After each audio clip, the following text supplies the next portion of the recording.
Hi guys, welcome back to the channel, the Daily Forex. So today we're going to embark on the episode theory on how to trade boom and crash indices successfully. So I'm going to share with you guys how you can be able to trade this market successfully, as to analyze this market, how to analyze this market successfully, so that you're able to see a possible buy entry and a sell entry as well, so that you can know the next price movement in time. So in this video we're going to start on with the boom 1000 index market alone. We did the crash 1000 index market the previous day, so this is episode 3. I'm going to be doing the boom 1000 index as well, so that you'll be able to understand everything. And I want you guys to pay a very close attention to everything that I've got, to everything that I would say in this video, so that you can better understand them and improve your own trading skills as well in this market. All right, and we are going to be using the same parameters we use for the crash market, for the crash 1000 index market on the previous day. So if you want to know the setup and the parameters for this video, you can check out the crash market video we did previously, which is the episode 2. Then you're going to get the full parameters which we use for the trading analysis as well. Okay, but we're using the same parameters and setup for this boom market as well, boom 1000 index market. Right now we're using the same parameters, as you can see. So this is it, perfect. The market is at the downward trend. All right, so what we're going to do right here is to observe. This means this market is going towards the upward trend, right? If I put in the moving average will show us that this market is going towards the upward trend right here. Okay, it's going towards the upward trend, just as you can see. Then what I'll do right now is to confirm on the 1 hour time frame on the bull market. You know that when I checked on the 1 hour time frame on the crash 1000 index market, it was almost the same on the 1 minute time frame on the crash market as well. But you see now that on the bull market, which is the boom 1000 index market, on the 1 minute time frame the market is at the oversold, and on the 1 hour time frame the market is at the overbought, going towards the downward trend. Take a look. The market right here is going towards the downward trend, you can see. But on the 1 minute time frame the market is going towards the upward trend. Now, how do you know how to analyze this properly? How do you know when and where to put your entry? This is what you do. Okay, this is what you do. What you do is to go back to the 1 minute to the 1 hour time frame. You go back to the 1 hour time frame and you observe. All right, now I've observed on this 1 hour time frame. Now this is how the market is working here. The market right here has bought, it sold, it bought, just following the same pattern. All right, following the same pattern. Then it started retesting. Okay, now what do you notice here? We notice that the market keeps selling and buying, going towards, facing straight forward, going straight forward, right? All right, this market would buy. Okay, that's why you saw that on the 1 hour time, on the 1 minute time frame, the market is buying. This market will buy, it will sell, it will buy, it will sell, but it's still going towards the downward trend. So the next step in price movement is for a buy. So we'll go over to the 1 minute time frame. We're going to look for a buy entry, okay, which is a spike. So a spike is going to come into this market.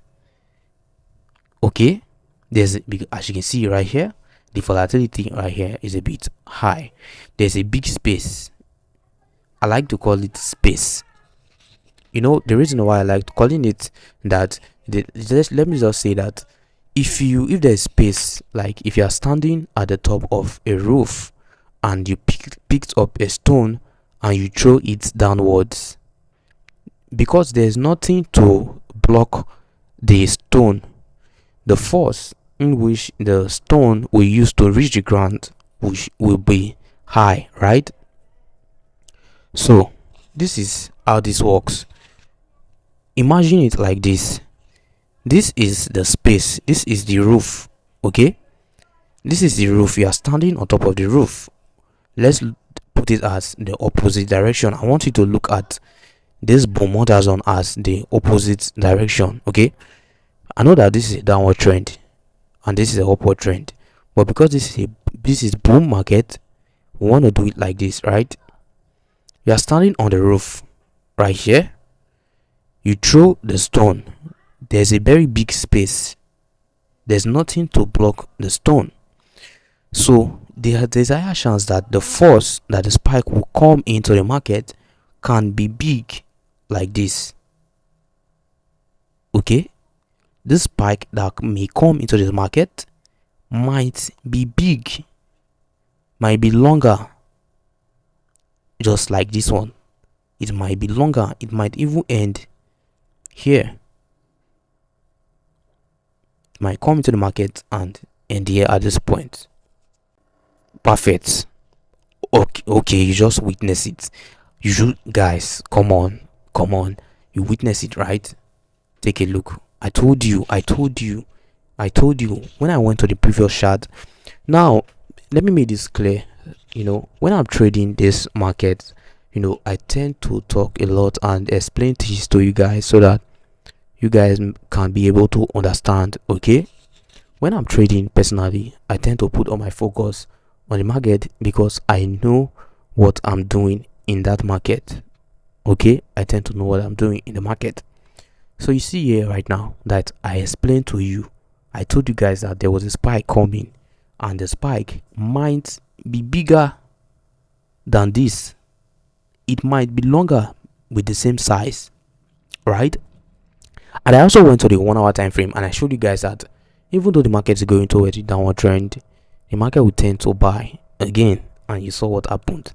So if I had placed a buy at this point in time, imagine the massive profits I would have made right now in this market.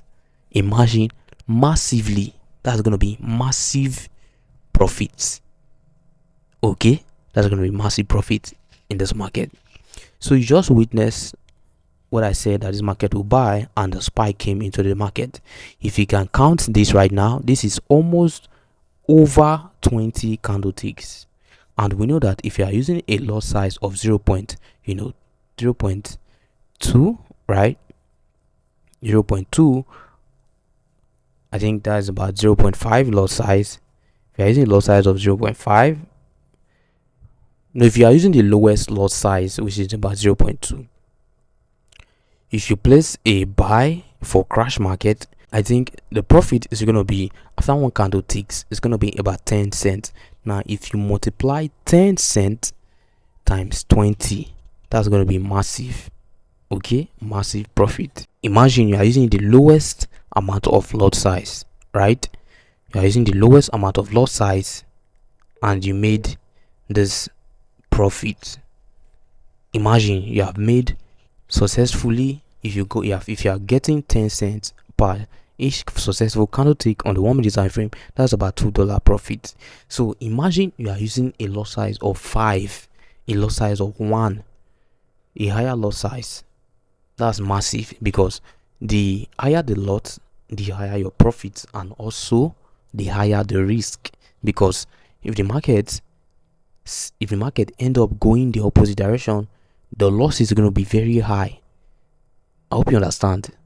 Alright guys, so this is going to be the end of this episode on the Beaumont Hazard Index. So if you found value in this video, do it to like and subscribe to the channel, the Daily Forex. And I hope that you understand everything that I've said in this video so far, and I hope that it helps you when you are trading on your own, right? So if you found value, do it to like and subscribe to the channel. I'll see you guys on the next episode on how to trade boom and crash and future strategies to come. All right.